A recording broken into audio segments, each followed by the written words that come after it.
প্রিয় বন্ধুরা, আশা করি তোমরা প্রত্যেকেই ভালো আছো, সুস্থ আছো। তো এই মুহূর্তের আলোচনা পর্বে আমি তোমাদেরই সুমনদার সঙ্গে আছি। আর আজকের এই আলোচনা পর্বে তোমাদেরই কোয়েরিজের উপর ভিত্তি করে যে বিষয়টি নিয়ে আর কি আমরা এগিয়ে যাব তা হলো আধার কার্ড তোমাদের যে কোনো ব্যাংকের সঙ্গে কিভাবে ডিবিটি লিংক করতে পারবে। তার জন্য কিন্তু তোমাদেরকে টাকা খরচ করে আর কি গাড়ি ভাড়া দিয়ে ব্যাংকে যাওয়ার কোনো প্রয়োজন নেই, অথবা কোনো সাইবার ক্যাফেতে যাওয়ারও কিন্তু কোনো প্রয়োজন নেই। তোমরা যে যার ডিভাইস থেকেই কিন্তু বাড়িতে বসেই তোমরা নিজেদের যে আধার নাম্বার সেটা কিন্তু তোমাদের ইচ্ছা মতো ব্যাংকে বা পছন্দ মতো ব্যাংকে কিন্তু ডিবিটি লিংক অর্থাৎ ডাইরেক্ট বেনিফিট ট্রান্সফার যে লিংক এটা কিন্তু করে নিতে পারবে। তোমাদের এই কোয়েরিজের উপর ভিত্তি করে যদি এরকম ধরনের সিম্পল এক্সপ্লেনেশন পাওয়ার প্রয়োজন মনে করো, তাহলে অবশ্যই তোমরা কিন্তু আমাদের অ্যাম্বিশন ভাইবসের সঙ্গে জুড়ে থাকতে পারো। তো চলো আমরা বেশি কথা না বাড়িয়ে তোমাদেরকে সরাসরি আমাদের মূল স্ক্রিনে নিয়ে যাই। তো এখানে তোমরা কিন্তু দেখতে পাচ্ছ আমি আর কি ডিবিটি লিঙ্ক করার জন্যে সম্পূর্ণ নতুন পদ্ধতিতে যে কোনো একটি ব্রাউজার তোমরা কিন্তু ওপেন করে নেবে। তো আমি এখানে সিম্পলি আর কি গুগল ক্রোম ব্রাউজার ওপেন করে নিয়েছি। এইবার এই যে সার্চ ইউআরএল দেখতে পাচ্ছ বা সার্চ অপশান, এই জায়গাতে তোমাদেরকে যেটা লিখতে হবে, এখানে কিন্তু তোমরা লিখবে যে UMANG অর্থাৎ ওমাং, এই কথাটা লিখে কিন্তু সার্চ করবে। আর সার্চ করলেই তোমরা দেখতে পাবে এখানে যে এই যে ওমাংয়ের যে অফিসিয়াল ওয়েবসাইট এটাই কিন্তু একদম সর্বপ্রথমে চলে আসবে। তো তোমরা কি করবে, এই যে আর কি ওম্যাং লেখা দেখতে পাচ্ছ এই জায়গাতে তোমরা ক্লিক করবে। এইবার আমি মার্কিং করে দিচ্ছি, তোমরা এখানে দেখতে পাচ্ছ এই যে লগ ইন বা রেজিস্টার্ড অপশানটা আছে এই জায়গাতে তোমরা ক্লিক করবে।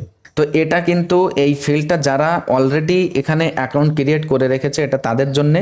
আর তোমরা যারা নতুন রেজিস্টার্ড করবে এখানে তারা তোমরা এর নিচে আসো, তার মানে এই যে লগ ইন এবং এই যে লগ ইন উইথ ওটিপি এর নিচে দেখো এখানে রেজিস্টার্ড হেয়ার, তোমরা কিন্তু এই অপশানটাতে ক্লিক করবে।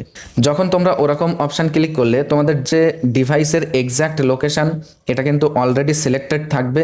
তো তোমরা কি করবে, এই যে allow while visiting the site এই অপশানে তোমরা ক্লিক করে দেবে। এবার দেখো এরকম একটি পেজ আসবে কিন্তু নোটিফিকেশান। তো তোমরা এই যে টার্ন অন লেখা দেখতে পাচ্ছ এখানে তোমরা ক্লিক করে দেবে। তারপরে তোমরা দেখতে পাচ্ছ এই জায়গাতে কিন্তু তোমাদের যে ফোন নাম্বারটা আর কি দিয়ে তুমি রেজিস্টার্ড করতে চাচ্ছ এই ওম্যাং ওয়েবসাইটের মধ্যে, সেই ফোন নাম্বারটা তুমি এই ফিল্ডে কিন্তু লিখে দেবে। আচ্ছা, তারপরে এখানে দেখো স্টেট সিলেক্ট করার কিন্তু অপশান দেবে। তো এই জায়গাতে তোমরা যখন টাচ করবে, টাচ করলে একদম সর্বশেষ পর্যায়ে বা একদম লাস্টে কিন্তু এই ওয়েস্ট বেঙ্গল আর কি থাকবে, এটা তোমরা সিলেক্ট করে নেবে। এবার তারপরে এই যে টিক বক্স এখানে ক্লিক করে তোমরা এই যে রেজিস্টার লেখাটা দেখতে পাচ্ছ এই রেজিস্টারে কিন্তু তোমরা টাচ করবে। এবার তুমি যে ফোন নাম্বারটা দিলে আর কি, তো সেখানে দেখো এখানে একটি নোটিফিকেশান দিয়েছে an OTP has been generated and sent to your mobile number successfully. তো এই জায়গাতে তোমরা ক্লোজ অপশানে আর কি ট্যাপ করে দেবে। তার মানে তোমাদের রেজিস্টার্ড যে ফোন নাম্বারটা দিয়ে করতে চাইছো সেই ফোন নাম্বারে কিন্তু অলরেডি এই ওমাংয়ের যে অফিসিয়াল পেজ থেকে আর কি একটা ওটিপি চলে গিয়েছে। ওটিপিটা সুন্দরভাবে সঠিকভাবে লেখার পরে তোমরা যে এই যে ভেরিফাই ওটিপি দেখতে পাচ্ছ লেখাটা, এই ভেরিফাই ওটিপিতে তোমরা ক্লিক করবে। তারপরে দেখতে পাচ্ছ এখানে কিন্তু 6 ডিজিটের একটা এমপিন আর কি ক্রিয়েট করার অপশান দিয়ে দেবে। তো তোমরা যদি মনে করো যে এই অপশানটা আর কি স্কিপ করবে অবশ্যই কিন্তু করতে পারো। তবে একেবারে তোমরা এখানে যে কোনো 6টি ডিজিট তোমরা আর কি তোমাদের পছন্দ মতো দিয়েই আর কি, যেমন মনে করো পাসওয়ার্ড ক্রিয়েট করতে হয় তেমনই কিন্তু আর কি এমপিন একটা ক্রিয়েট করে নেবে যে কোনো 6টা ডিজিট বসানোর পর। তারপরে এই যে নেক্সট অপশানটা আর কি দেখতে পাচ্ছ এই নেক্সটে তোমরা ক্লিক করে দেবে। আর যদি তোমরা স্কিপ করতে চাও তাহলে এই যে আর কি এখানে দেখতে পাচ্ছ এই যে আর কি ক্রস চিহ্নটা এখানে তোমরা আর কি ক্লিক করবে। এইবার যদি তুমি মনে করো এমপিন ক্রিয়েট করে নিলে একেবারে, তো এখানে দেখো এমপিন আপডেটেড সাকসেসফুলি। তো এইবার তোমরা কি করবে, ওকেতে ক্লিক করবে যারা তোমরা এমপিন ক্রিয়েট করছো তারা। আর যারা তোমরা স্কিপ করেছো তাদের কিন্তু এই অপশানটাই আসবে না। তোমরা এই যে সার্চ ফর আধার সার্ভিসেস দেখতে পাচ্ছ ওপরে, এইখানে কিন্তু কোনো কিছু লেখার জন্য আর কি বা সার্চ করার জন্য আর কি ট্যাপ করবে। সেকেন্ড নাম্বার যে ডিপার্টমেন্ট, এই ডিপার্টমেন্ট নামক আর কি এই অপশানসের মধ্যে তোমরা একদম লাস্টে দেখতে পাচ্ছ ভারত আধার, এই অপশানটাতে তোমাদেরকে ক্লিক করতে হবে। এবার তোমরা দেখতে পাচ্ছ এরকম একটি ইন্টারফেস ওপেন হয়ে গেল। তো তোমাদেরকে যেটা করতে হবে এই যে আধার সেটিং অপশানটা দেখতে পাচ্ছ এই অপশানে কিন্তু ডবল ট্যাপ করতে হবে একেবারে একদম প্রথম যেটা আধার সিডিং অথবা ডিসিডিং এই অপশানটাতে তোমরা ক্লিক করবে। তো এবার তোমরা দেখতে পাচ্ছ এরকম একটি পেজ ওপেন হয়ে গেল যেখানে তোমাদেরকে এই ঘরে তোমাদের যে ভ্যালিড আধার নাম্বার সেটা লিখে দেবে। তারপরে দেখো সিলেক্ট ইওর ব্যাংক, তার মানে আধার নাম্বারটা যে ব্যাংকে তুমি নিয়ে যেতে চাচ্ছ আর কি ডিবিটি লিঙ্কটা, সেই ব্যাংক এখানে কিন্তু সিলেক্ট করতে হবে। তারপরে সেই ব্যাংকে তোমার যে অ্যাকাউন্ট নাম্বার আছে, তো সেই একদম আর কি অথেন্টিক যে অ্যাকাউন্ট নাম্বার সেটা কিন্তু লিখে দেবে এখানে প্রথমে লিখবে, তারপরে কনফার্ম অ্যাকাউন্ট নাম্বার এখানেও কিন্তু লিখে দিতে হবে।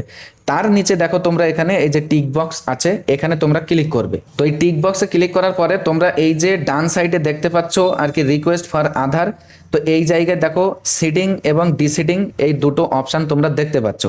তো যারা আর কি নিউ মনে করো তোমরা ডিবিটি লিঙ্ক করবে বা এক ব্যাংক থেকে অন্য ব্যাংকে তোমরা নিয়ে যাবে ডিবিটি লিঙ্কটা, বা যে ব্যাংক অ্যাকাউন্ট নাম্বারে তোমরা এই সমস্ত প্রকল্পের টাকা সরাসরি পেতে ইচ্ছুক, তো সেই রকম একটি ব্যাংক মনে করো এখানে তো অলরেডি তোমরা সিলেক্ট করলে।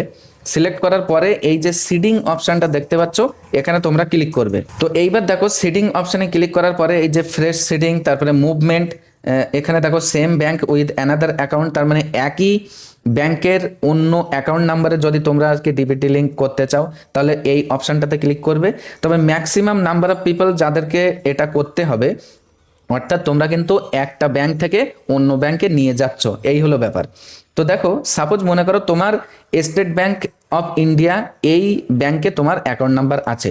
এখন তুমি কি করবে, তুমি মনে করো তোমার এই স্টেট ব্যাংকের অ্যাকাউন্ট নাম্বার থেকে তুমি ইন্ডিয়ান ব্যাংক অথবা অন্য যে কোনো ব্যাংকে তুমি মনে করো তোমার এই ডিবিটি লিঙ্ক করতে চাচ্ছ বা ট্রান্সফার করতে চাচ্ছ, সেক্ষেত্রে কিন্তু এই মুভমেন্ট অপশনটাতে ক্লিক করতে হবে। তারপরে তোমাদের যেটা করণীয় হবে, স্ক্রল ডাউন করে নিচে চলে আসবে, ওখান থেকে সবকিছু ঠিকঠাক ফিল আপ করার পর এইবার তোমরা এখানে দেখতে পাচ্ছ যে এন্টার অ্যাবাভ ক্যাপচা, এই জায়গাতে তোমাদের একটি ডিফারেন্ট ক্যাপচা কোড কিন্তু শো হবে। এখানে যেটা শো হচ্ছে এটা নয়, কিন্তু তোমরা যখন ভিজিট করবে দেখবে এখানে আলাদা একটি ক্যাপচা কোড এসেছে। তো সেই ক্যাপচা কোডটা এই জায়গায় লিখে দেবে, লিখে দেওয়ার পর এই যে সাবমিট অপশন, এই সাবমিটে কিন্তু তোমরা ক্লিক করে দেবে। সাবমিটে ক্লিক করে দিলেই কিন্তু তোমরা আর কি মনে করো এই যে ডিবিটি লিঙ্ক যে ব্যাংক থেকে অন্য ব্যাংকে নিয়ে যেতে চাচ্ছ, এটা কিন্তু অলরেডি আর কি আন্ডার প্রসেসিং হয়ে যাবে। তোমরা কিছুক্ষণ পর মনে করো 5 মিনিট অথবা 10 মিনিট 15 মিনিট এরকম টাইমটা ওভার হয়ে যাওয়ার পরে তোমরা যদি মনে করো যে এই ওয়েবসাইট থেকেই একবার চেক করে নেবে যে তোমাদের ডিবিটি লিঙ্কটা সাকসেসফুলি হলো কিনা, তাহলে তোমরা এখানে নিচে এইবার যে অপশনটা দেখতে পাচ্ছ যে আধার ম্যাপড স্ট্যাটাস, এই অপশনে কিন্তু তোমাদেরকে ক্লিক করতে হবে। এইবার তুমি মনে করো যে আধার নাম্বারটা দিয়ে ডিবিটি লিঙ্ক করেছো সেই আধার নাম্বারটা কিন্তু এই জায়গাতে তোমাদেরকে বসিয়ে দিতে হবে যদি তোমরা চেক করতে চাও যে ডিবিটি লিঙ্কটা সাকসেসফুলি হলো কিনা। তারপরে এখানে যে ক্যাপচা কোড দেখতে পাচ্ছ, মানে তোমাদের যে ক্যাপচা কোড শো হবে সেটা কিন্তু লিখে দেবে। লিখে দেওয়ার পর এই যে চেক স্ট্যাটাস এই অপশনে তোমাদেরকে ক্লিক করতে হবে। তারপরে কিন্তু তোমাদের যে রেজিস্টার্ড ফোন নাম্বার আর কি আধারের সঙ্গে যে ফোন নাম্বার লিঙ্ক আছে সেই ফোন নাম্বারে কিন্তু একটা ওটিপি যাবে। তো সেই ওটিপিটা এখানে বসিয়ে দেওয়ার পর কনফার্মে তোমরা ক্লিক করে দেবে। এবার তোমরা দেখতে পাচ্ছ কিন্তু এরপরে এরকম একটি পেজ আর কি ওপেন হয়ে যাবে, যেখানে দেখো লেখা থাকবে ম্যাপিং স্ট্যাটাস, এখানে এই যে এনাবেলড ফর ডিবিটি। তো আশা করি ভিডিওটি তোমাদের কাছে হেল্পফুল বলে মনে হয়েছে। তো যাই হোক, এতক্ষণ ধৈর্য সহকারে সাথে থাকার জন্য তোমাদের প্রত্যেককে অসংখ্য ধন্যবাদ। দেখা হবে এরকমই একটি ইনফরমেটিভ আলোচনা পর্বের সঙ্গে।